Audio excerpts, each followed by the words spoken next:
teman-teman yang hari ini sudah melakukan prosesi wisuda.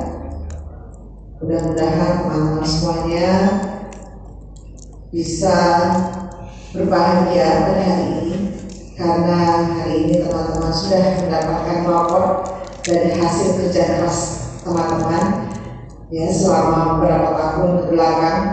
Mudah-mudahan hasilnya membahagiakan dan membanggakan, tidak hanya bagi teman-teman semua, tapi juga bagi akademik, bagi lembaga pendidikan, bagi keluarga, dan juga bagi orang-orang yang teman-teman saya. Selamat bagi teman-teman semuanya telah melewati pendidikan, dan selamat datang juga di kelasnya kehidupan dunia nyata.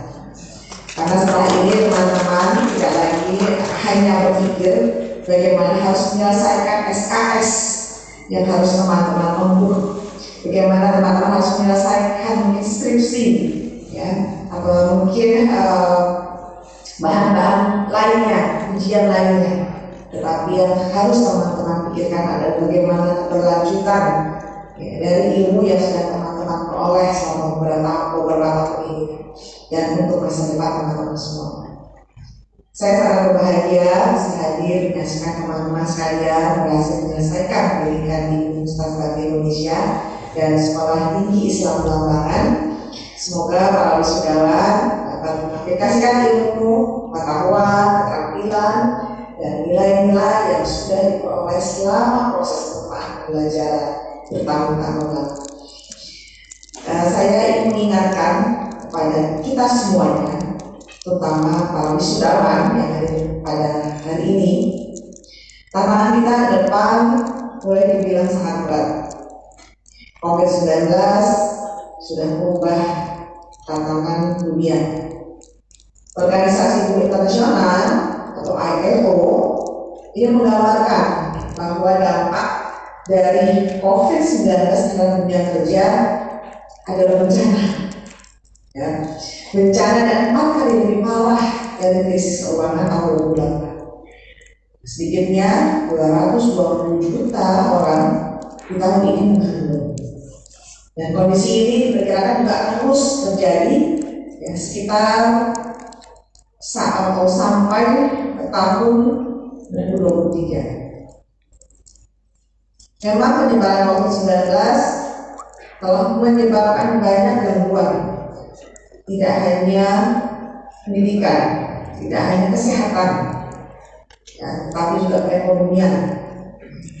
Karena secara keseluruhan, pasar tenaga kerja dan penurunan tingkat pendapatan pekerja di seluruh wilayah ini mengalami penurunan. Jumlah pekerja di negara Asia Pasifik juga mengalami penurunan. Dan secara agregat, total pekerja di kawasan Asia Pasifik di tahun 2020 sebesar 1,8 miliar orang. Jumlah ini mengalami penurunan sebesar 3,2% dibandingkan tahun 2019 yang 61,8%, jauh sekali penurunan. Maka saya ingin mengutip apa yang disampaikan oleh Profesor Renal Masali ya, dalam Livelihood Crisis. Beliau menyampaikan bahwa kuartal kedua tahun 2020 sebanyak 495 juta orang atau 14% dari total pekerja di seluruh dunia ini mengalami pengangguran.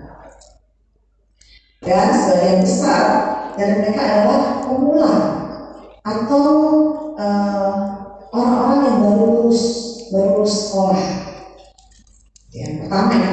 Lalu yang kedua adalah ibu yang bekerja atau working parents. Dan yang terakhir adalah mereka yang mempunyai low skill. Inilah gambaran 60% orang dewasa di berbagai kota besar dunia ini tidak memiliki keterampilan yang kurang mumpuni untuk masuk dalam dunia kerja. Apalagi saat ini konsepnya sudah digital. Ya, maka kemampuannya harus ditambah. Kalau teman-teman tidak memiliki kemampuan digital yang memadai, ya, maka mereka akhirnya sulit untuk mendapatkan pekerjaan dan masuk ke dunia kerja. Dampak revolusi digital 4.0 ini terprediksi akan ada 800 juta pekerja yang nantinya digantikan dengan robot. Bahkan di pemerintah daerah pun kami sudah sangat merasakan, ya, ASN ke depan juga ada di sana, ya, akan digantikan dengan robot atau artificial intelligence (AI). Ini sudah mulai kita lihat dengan digitalisasi, dengan mengurangi jumlah ASN, dengan moratorium, ya, pendaftaran ASN.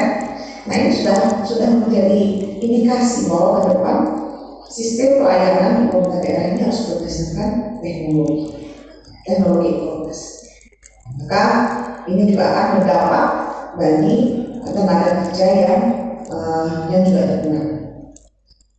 Tren ke depan juga pasti berubah, teman-teman semuanya, karena saat ini digitalisasi tidak bisa kita elakkan.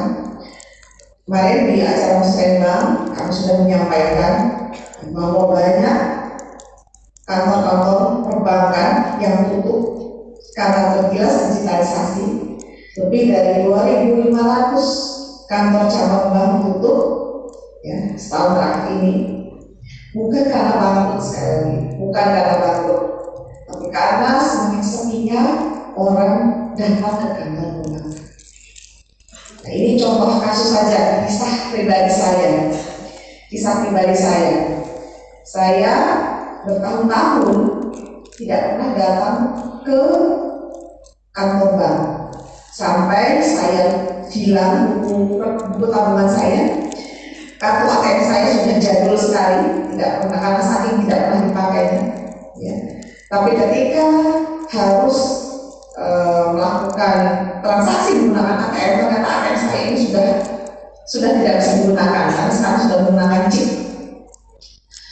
Nah, jadi ini menggambarkan bahwa betapa layanan, ya, sudah beralih ke digital. Karena saking seringnya saya menggunakan mobile banking, lebih nyaman menggunakan mobile banking yang tidak perlu datang ke bank, gitu ya, tapi cukup dengan HP kita dan kita sudah mendapatkan layanan. Begitu juga dengan transaksi jual beli, ya. ATM pun begitu. Ini kisah saya sendiri, ATM pun begitu. Ya, di kota-kota besar hampir tidak pernah ditemui orang antri di ATM. Semua transaksi sudah via HP.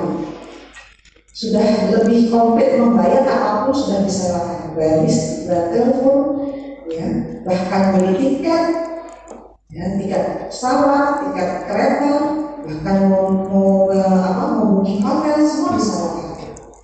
Nah, inilah yang terjadi, ya, yang terjadi saat ini. Maka teman-teman semuanya, saya ingin mengutip apa yang disampaikan oleh Peter Drucker, ahli, ya, pakar manajemen dunia. Inovasi atau mati. Jadi kalau kita tidak mau berinovasi, maka kita akan mati dengan persaingan, ya, tergilas dengan persaingan, ya, dan kita juga akan mati dengan kondisi yang saat ini sudah sangat terdigitalisasi.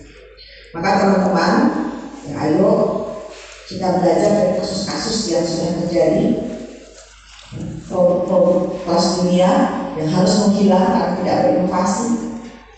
Nokia, Kodak, bahkan mungkin teman-teman sendiri, karena teman-teman juga orang milenial, ya, sudah tidak kenal lagi mencetak foto, ya, tidak kenal lagi dengan merek Kodak dan sebagainya.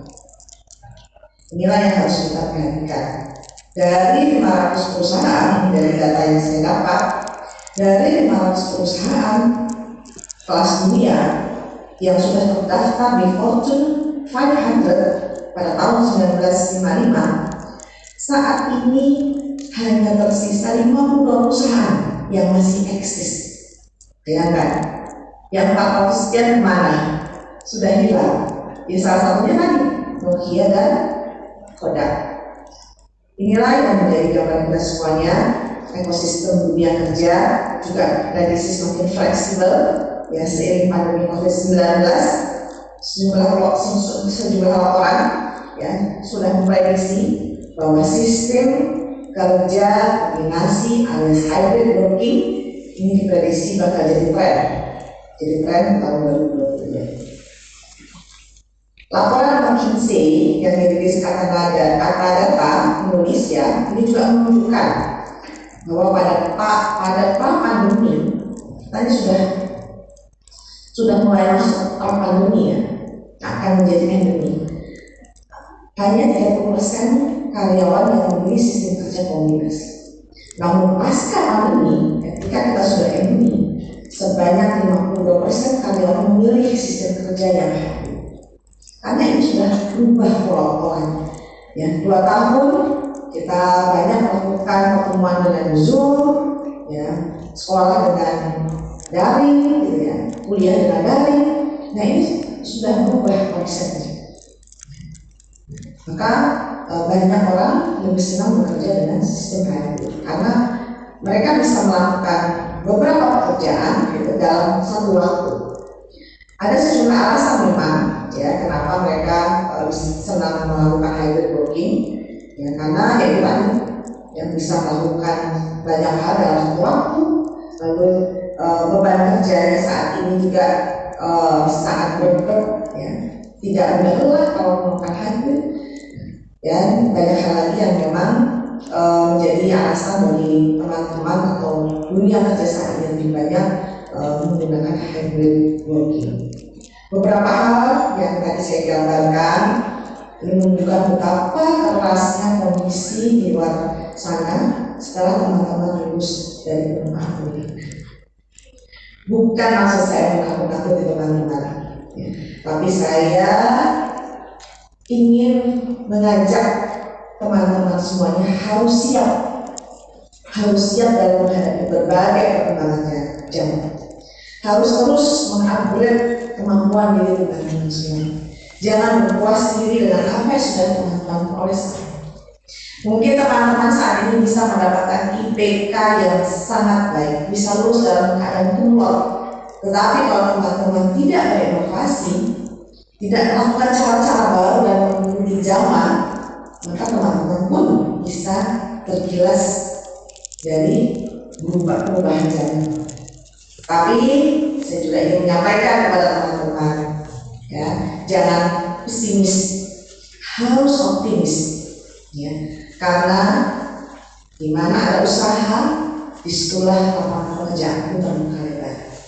Di mana ada keinginan yang kuat dari teman-teman semuanya, disitulah terbuka lapangan pekerjaannya lebar. Ekonomi digital pastinya bisa membuka banyak lapangan pekerjaan baru, terutama di masa pandemi seperti ini. Perkembangan ekonomi digital yang dimulai dari pengembangan aplikasi, lalu ada permainan online, ada pertemuan online, ada bisnis online, atau yang sering kita sebut e-commerce, saat ini tumbuh hingga 80% sejak pandemi hadir di Indonesia. Nah, ini menjadi gambaran bagi teman-teman semuanya bahwa di mana ada usaha, di mana ada kreativitas, teman-teman bisa bertahan.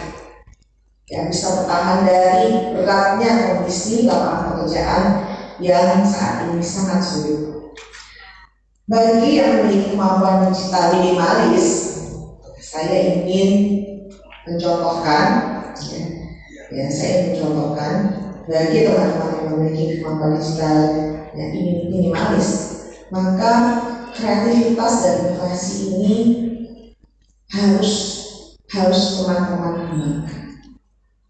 Kalau yang punya kemampuan digital yang hebat, maka dengan kreativitas, dengan inovasinya akan bisa bertahan. Saya ingin menunjukkan sebuah